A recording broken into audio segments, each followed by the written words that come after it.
let's talk about this law in Mississippi again. This is the new law in Mississippi that was signed last night, and there is fallout coming already. There are bans, travel bans being placed up across the country, states that are saying that they are not going to allow their employees to travel to these states that are enforcing these or that are passing this legislation, this anti-LGBT, particularly anti-trans legislation. There's a lot of states who are saying they will not allow tax dollars to be used for travel. You have organizations who are saying that they're going to pull money out.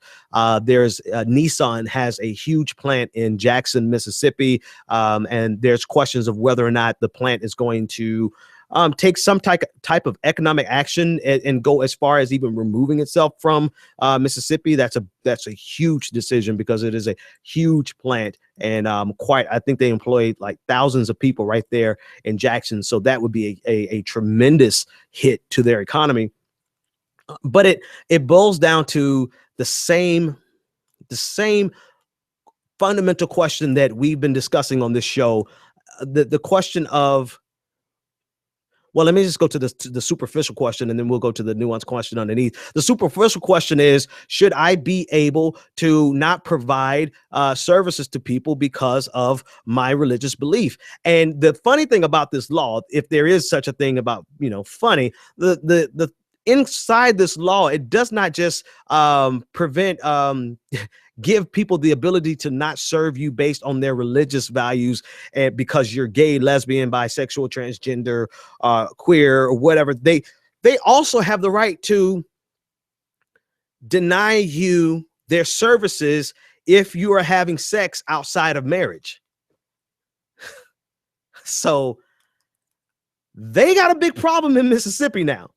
It's not just whether or not you're LGBTQ, it's whether or not you're actually having sex before marriage.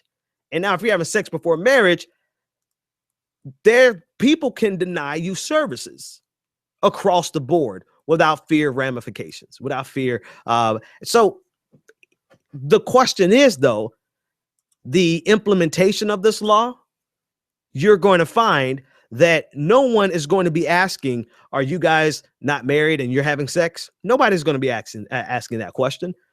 This law is, well, actually, before I even say that, it would be hilarious if that actually was the case. It would be extremely hilarious if that's actually the end result, is that a lot of people who are, what do we call it in the South, shacking up and having sex outside of marriage are now being discriminated against because of this Religious Protection Act. I mean, the bigger question really is, how long are we going to be chasing these this discrimination veiled as protection across the United States? How long are we going to be chasing after that?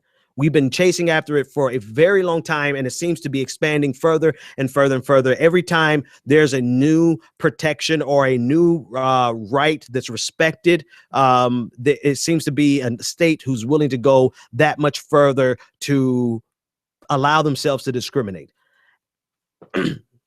And I can't help but to connect it directly to the election and the fact that we have such a large population of people who really feel that it is their religious duty to enforce their beliefs on you, while what you do has nothing to do with their life whatsoever.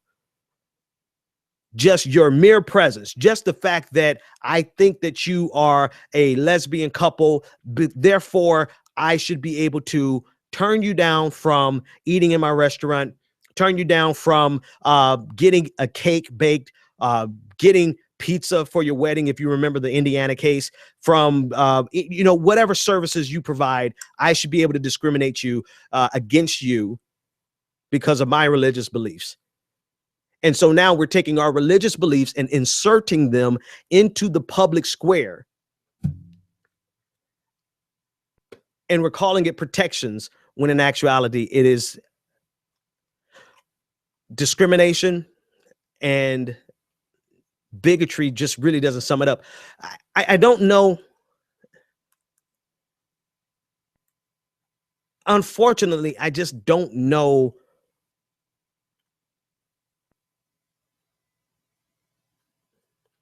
I don't know how you fix something like this. The only thing, and this might insult, but if it does, that's too bad.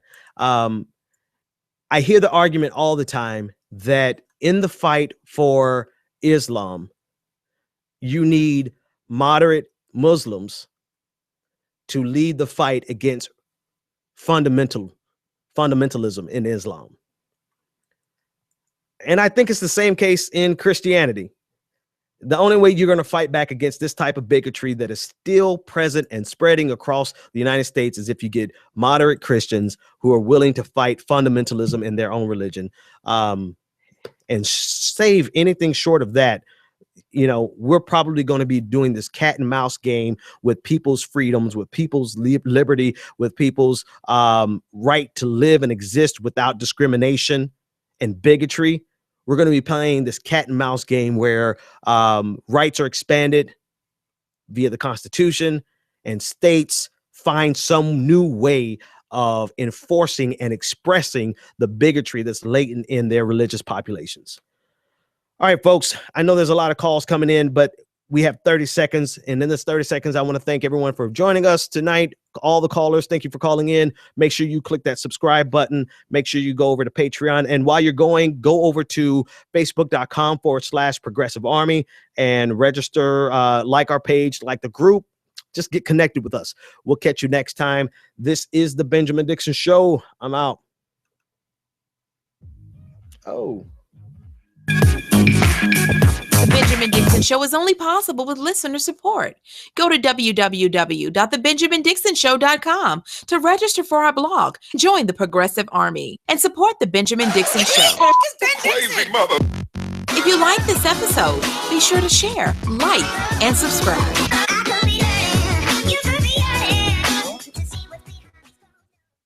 Consider becoming a Patreon. Go to www.patreon.com/The BPD Show and support The Benjamin Dixon Show.